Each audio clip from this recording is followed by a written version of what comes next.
Everyone, welcome to bright IQ। तो जैसा कि आप सभी को पता है कि अभी हम लोग पढ़ रहे हैं JSSC CGL में प्रैक्टिस सेट। ये आपका प्रैक्टिस सेट 2 है।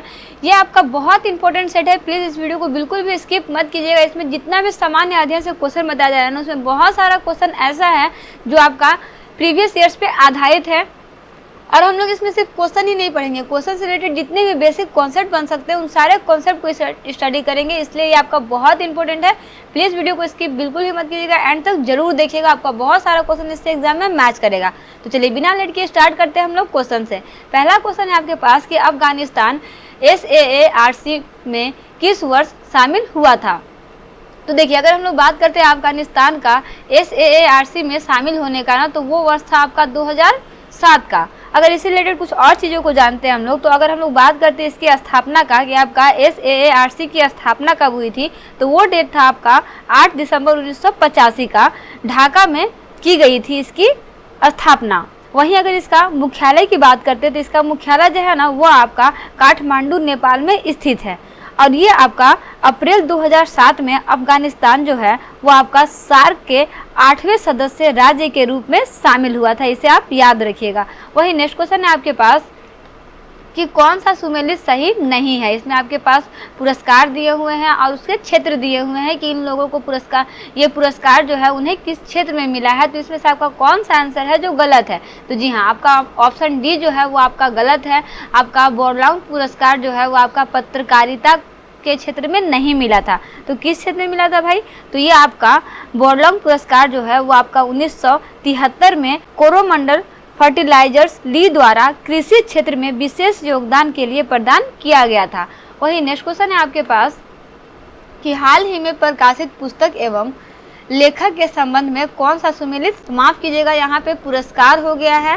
पुस्तक की जगह पे यहाँ पे पुस्तक होना चाहिए, यहाँ पे लेखक होना चाहिए। तो देखिए, अगर हम लोग फर्स्ट पुस्तक की बात करते हैं तो आपका अम्बेडकर अलाइव जो है वो आपका शशि थरूर के द्वारा लिखा गया है। वहीं बिरसा मुंडा जयंती नायक जो है वो आपका प्रोफेसर आलोक चक्रवाल के द्वारा लिखा गया है। और आपका मुंडका उपनिषद द ब्रिज ऑफ इम्पोर्टेलिटी जो है वो आपका जगदीप धनकर के द्वारा लिखा गया है। दैट मीन्स उपर्युक्त सभी कथन जो है वो आपका सुमेलित है, सही है। वहीं आगे बढ़ते हैं, देखते हैं इसका नेक्स्ट क्वेश्चन जो है आपका कि समताप मंडल में हवा का तापमान सामान्यतः होता है, कैसा होता है। तो देखिए, अगर हम लोग बात करते हैं समताप मंडल का ना, तो समताप मंडल के बारे में आपको ये 2-3 चीज़ें जानना बहुत ज़रूरी है। जैसे समताप मंडल के भीतर ऊंचाई के साथ तापमान जो है वो बढ़ता है।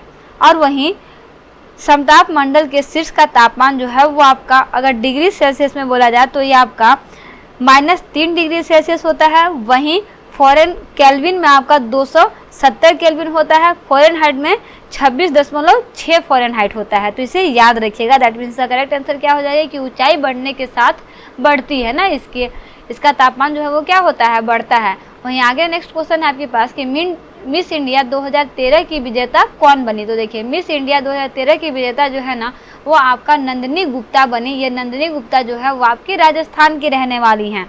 और ये आपका फेमस मिस इंडिया 2023 का खिताब जो आपका नंदिनी गुप्ता को मिला, ये आपका मणिपुर इंडोर स्टेडियम इम्फाल में आयोजित किया गया था। इसे याद रखिएगा। वहीं आगे बढ़ते हैं और देखते हैं इसका नेक्स्ट क्वेश्चन जो है आपका कि निम्नलिखित में से कौन सा सुमेलित है। आपके पास देश और उसकी कुछ राजधानियां दी हुई हैं। आपको बताना है कि इसमें से कौन सा सही है या फिर कौन सा सही सुमेलित है। तो अगर हम लोग यहाँ पे देखते हैं तो पाकिस्तान देश की राजधानी इस्लामाबाद है। वहीं बांग्लादेश की राजधानी ढाका है। और श्रीलंका की राजधानी जो है वो आपका जयवर्धन नेपुरा कोट्टे है। दैट मीन्स उपयुक्त सभी कथन जो है वो आपके सुमेलित है। वही नेक्स्ट क्वेश्चन है कि श्रीलंका के नए राष्ट्रपति हैं। श्रीलंका के नए राष्ट्रपति कौन है? तो जी हाँ, श्रीलंका के नए राष्ट्रपति जो है ना वो है आपके रानिल विक्रमसिंघे। वहीं अगर हम लोग प्रधानमंत्री की बात करते हैं तो यहाँ के प्रधानमंत्री जो है वो है आपके दिनेश गुणवर्धने यहाँ के प्रधानमंत्री है। अभी के नए प्रधानमंत्री नियुक्त किए गए हैं। वही राष्ट्रपति जो है वो आपके रानिल विक्रमसिंघे हैं। वहीं आगे बढ़ते हैं, देखते हैं नेक्स्ट क्वेश्चन जो है आपका कि हिंदी भाषा के संदर्भ में कौन सा कथन सही नहीं है। तो देखिए, फर्स्ट ऑप्शन है आपके पास दिया हुआ है कि भारत की सर्वाधिक बोली जाने वाली भाषा जो है आपका हिंदी है, बिल्कुल सही बात है। विश्व में तीसरी सर्वाधिक बोली जाने वाली भाषा हिंदी है, बिल्कुल सही बात है। यह एक शास्त्रीय भाषा है। क्या आप इसमें सहयोग करते हैं? क्या एक शास्त्रीय भाषा है? तो जी नहीं। हमारा हिंदी जो है वो आपका शास्त्रीय भाषा नहीं है। दैट मीन्स करेक्ट आंसर ये हो जाएगा। और हिंदी भाषा की लिपि देवनागरी है, ये भी आपका सही आंसर है। आप कमेंट बॉक्स में कमेंट जरूर कीजिएगा कि भारत की पहली और दूसरी सर्वाधिक बोले जाने वाली भाषा कौन सी है। चलिए, आप अगर इसमें हम लोग बात करते हैं कि अगर हिंदी जो है वो आपका शास्त्रीय भाषा नहीं है तो भारत की शास्त्रीय भाषा कौन सी है। तो अगर हम लोग भारत की शास्त्रीय भाषा की बात करते हैं तो वो आपका 6 है। पहला है तमिल, दूसरा तेलुगु, तीसरा मलयालम, चौथा संस्कृत, पांचवा कन्नड़ और छठा उड़िया। ठीक है, ये सबको याद रखिएगा कि इसमें टोटल 6 जो है वो आपके भाषा जो है वो आपके शास्त्रीय भाषा को की दर्जा जो है वो प्राप्त हुई है इंडिया में। वही नेक्स्ट क्वेश्चन है आपके पास कि सुमेलित करें, इसमें से आपको सुमेलित करना है ना। तो देखिए यहाँ पे आपका देश दिया हुआ है, ये यहाँ पे मुद्रा दिया हुआ है, डॉलर आपको देखते ही समझ में आएगा ये क्या है, ये मुद्रा दिया हुआ है ना। तो मंगोलिया एक देश का नाम है, मंगोलिया का आपका मुद्रा जो है वो आपका तुगरिक है। ठीक है, वहीं अगर हम लोग चीन की देखें तो चीन का युआन हम लोग को पता है। वहीं अगर हम लोग इसमें ताइवान का देखें तो ताइवान का आपका डॉलर होता है। और वहीं कंबोडिया का जो है आपका रियल हो जाएगा। ठीक है, दैट मीन्स का करेक्ट आंसर क्या हो जाएगा, ऑप्शन नंबर बी इसका करेक्ट आंसर हो जाएगा। ठीक है, वहीं आगे बढ़ते हैं और देखते हैं इसका नेक्स्ट क्वेश्चन। तो इसका नेक्स्ट क्वेश्चन है कि सूची 1 को सूची 2 से सुमेलित कीजिए और सूचियों के नीचे दिए गए कूट को सही विकल्प से चुन करके उसमें भरना है। ठीक है, चयन करना है। तो देखिए आपका यहाँ पे हड़प्पा कालीन स्थान और उसकी स्थिति दिया हुआ है। अगर हम लोग सबसे पहले देखते हैं ना राखी गढ़ी की, तो राखी गढ़ी जो है ना वो आपका हरियाणा में स्थित है, यानी कि इसका ऑप्शन 1 का 3 हो जाएगा, ए का 3 हो जाएगा। वहीं कालीबंगा जो है वो आपका राजस्थान में है और दायमाबाद जो है वो आपका महाराष्ट्र में है। वहीं अगर हम लोग मांडा की बात करते हैं तो ये आपका जम्मू कश्मीर में है। दैट मीन्स का करेक्ट आंसर क्या हो जाएगा, ऑप्शन बी इसका करेक्ट आंसर हो जाएगा। ठीक है, वहीं आगे बढ़ते हैं और देखते हैं इसका नेक्स्ट क्वेश्चन। तो इसका नेक्स्ट क्वेश्चन है कि निम्नलिखित में से कौन सा कथन बलबन के संबंध में सही नहीं है। सही है नहीं, सही नहीं है आपको बताना है। ठीक है, तो बलबन के संबंध में जो कथन सही नहीं है वो है आपका ऑप्शन बी, उसने इतक्कादारी व्यवस्था प्रारंभ की थी। जी नहीं, उसने इतक्कादारी व्यवस्था प्रारंभ नहीं की थी ना। इतक्कादारी व्यवस्था की प्रारंभ करने वाले व्यक्ति जो थे वो थे आपके इल्तुतमिश।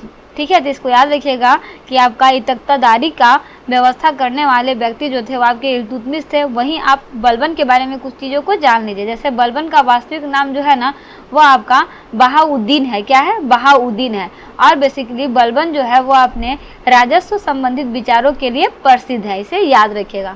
वहीं नेक्स्ट क्वेश्चन है आपके पास कि निम्नांकित में किसका सुमेलित नहीं है, मतलब यहाँ पे कौन सा ऐसा ऑप्शन है जो आपका गलत दिया हुआ है। लॉर्ड कैनिंग, ये आपका गलत है। इसकी नीति उच्च निष्क्रियता नहीं है। ठीक है, उच्च निष्क्रियता की नीति किसका है, तो ये आपका है जॉन लॉरेंस की। जॉन लॉरेंस का संबंध जो है वो आपका उच्चतम निष्क्रियता, जिसे हम लोग चतुराईपूर्ण निष्क्रियता कहते हैं, उसकी नीति से संबंधित है। ठीक है, वहीं आगे बढ़ते हैं और देखते हैं नेक्स्ट क्वेश्चन जो है आपका कि जन गण मन पहली बार किस अवसर पर गाया गया था। बहुत ज़्यादा इंपॉर्टेंट क्वेश्चन है, इसे आप जरूर से याद रखिएगा। इसमें मैं जितना भी कॉन्सेप्ट बताई हूँ ना उसे आप कॉपी पेन लेके या तो राइट डाउन कर लीजिए या तो फिर से अच्छे से समझ लीजिए। तो बेसिकली अगर हम लोग जनगण मन की बात करते हैं तो जनगण मन का सर्वप्रथम जो है वो आपका 27 दिसंबर 1911 को भारतीय राष्ट्रीय कांग्रेस के कलकत्ता अधिवेशन में किया गया था। याद रखिएगा, मतलब भारतीय राष्ट्रीय कांग्रेस का अधिवेशन 1911 में इसको गाया गया। कहाँ पे गाया गया, तो ये आपका कलकत्ता अधिवेशन में गाया गया। वहीं अगर इसकी लेखक की बात करते हैं कि जनगण मन जो है वो किनके द्वारा लिखा गया था, तो जनगण मन जो है ना वो आपका रविंद्रनाथ टैगोर द्वारा मूल रूप से बंगला में रचित था। इसे याद रखिएगा, किस भाषा में लिखा हुआ था, बंगला में लिखा हुआ था। लेकिन हिंदी संस्करण को भारतीय संविधान सभा ने भारत के राष्ट्रीय गान के रूप में इसे 24 जनवरी 1950 को अपनाया है। इसे याद रखिएगा, इसका ओरिजिनल संस्करण जो है वो आपका रविंद्रनाथ टैगोर के द्वारा बंगला में लिखा गया था, लेकिन हम लोगों के द्वारा इसे हिंदी संस्करण में लिखा गया और भारतीय संविधान में इसे शामिल भी किया गया। कब किया गया, तो वो समय था आपका 24 जनवरी 1950 को। ठीक है, वहीं आगे बढ़ते हैं और देखते हैं इससे रिलेटेड कुछ इंटरेस्टिंग क्वेश्चन जो है आपका कि ऑपरेशन पोलो जुड़ा है। ऑपरेशन पोलो किससे जुड़ा है, तो देखिए ऑपरेशन पोलो जो है ना वो आपका हैदराबाद रियासत के सैनिक कार्रवाई के दौरान ऑपरेशन पोलो चलाया गया था। दैट मीन्स इसका हो जाएगा इसका आंसर ऑप्शन डी करेक्ट हो जाएगा, हैदराबाद में सैनिक कार्यवाही से जुड़ा हुआ है। वही नेक्स्ट क्वेश्चन आपके पास, भारतीय विधान पालिका प्रथम बार द्विसदनीय कब बनाई गई? बताइए, ये भी क्वेश्चन आपका बहुत इंपॉर्टेंट है ना। तो देखिए आपका 1919 की बात करते हैं तो 1919 के भारतीय सरकार अधिनियम द्वारा केंद्र में द्विसदनीय विधान पालिका का गठन जो है वो किया गया। दैट मीन्स 1919 भारत सरकार के अधिनियम द्वारा इसे पारित किया गया। चलिए, इसमें आपको दो चीज़ याद रखना है। सदन दो तरह के होते हैं, पहला होता है आपका ऊपरी सदन, दूसरा होता है निचली सदन। ऊपरी सदन को राज्य परिषद कहते हैं, वहीं निचली सदन को केंद्रीय विधानसभा कहा जाता है, इसे याद रखिएगा।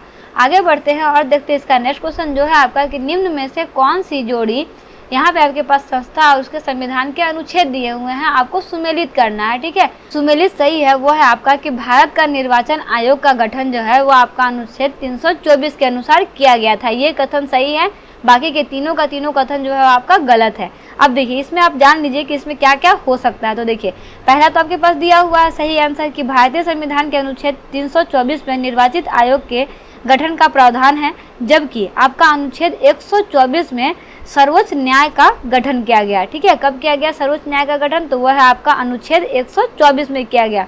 वहीं अनुच्छेद 318 में लोक सेवा आयोग, यहाँ पे दिया हुआ है ना लोक सेवा आयोग, अनुच्छेद 318 में ना आपका लोक सेवा आयोग के सदस्यों और कर्मचारियों की सेवा की शर्तों के बारे में विनियमन बनाने की शक्ति निहित की गई है। ठीक है, तो ये आपका अनुच्छेद ये भी गलत हो जाएगा। वहीं अगर हम लोग नेक्स्ट देखते हैं तो आपका अनुच्छेद 165 में राज्य के महाधिवक्ता की नियुक्ति संबंधित प्रावधान जो है वो पारित किए गए हैं। दैट मीन्स ये भी आपका गलत हो जाएगा। That means the correct answer क्या हो जाएगा? Option B. तो चलिए नेक्स्ट क्वेश्चन को सॉल्व करते हैं, but in the next part and next video. तुरंत अभी नेक्स्ट वीडियो इसका अपलोड होगा, इसके कुछ ही मिनट या फिर कुछ ही घंटे में नेक्स्ट वीडियो भी आपको मिल जाएगा। तो वो दोनों वीडियो को आप अच्छे से स्टडी कर लीजिएगा। ये आपका सामान्य अध्ययन है, इससे पहले हम लोग झारखंड के सामान्य अध्ययन को पढ़ चुके हैं, उसका लिंक डिस्क्रिप्शन बॉक्स में दिया हुआ है। सारे क्वेश्चन को आप अच्छे से स्टडी करते रहिए। क्वेश्चन में कोई भी प्रॉब्लम हो कमेंट बॉक्स में कमेंट जरूर कीजिएगा। ये सारा क्वेश्चन आपका बहुत बहुत ज़्यादा इंपॉर्टेंट है। यकीन मानिए जो मैं आपको सेट पढ़ा रही हूँ ना, अगर उस सेट के साथ साथ जितने भी कॉन्सेप्ट बताया जा रहा है सारे कॉन्सेप्ट को आप अच्छे से स्टडी कर लीजिएगा तो आपका इस एग्जाम का कोई भी क्वेश्चन को छोड़ नहीं पाइएगा। सारा क्वेश्चन आपका 100 में 100% हो जाएगा। तो चलिए आगे बढ़ते हैं और देखते हैं इसका नेक्स्ट क्वेश्चन।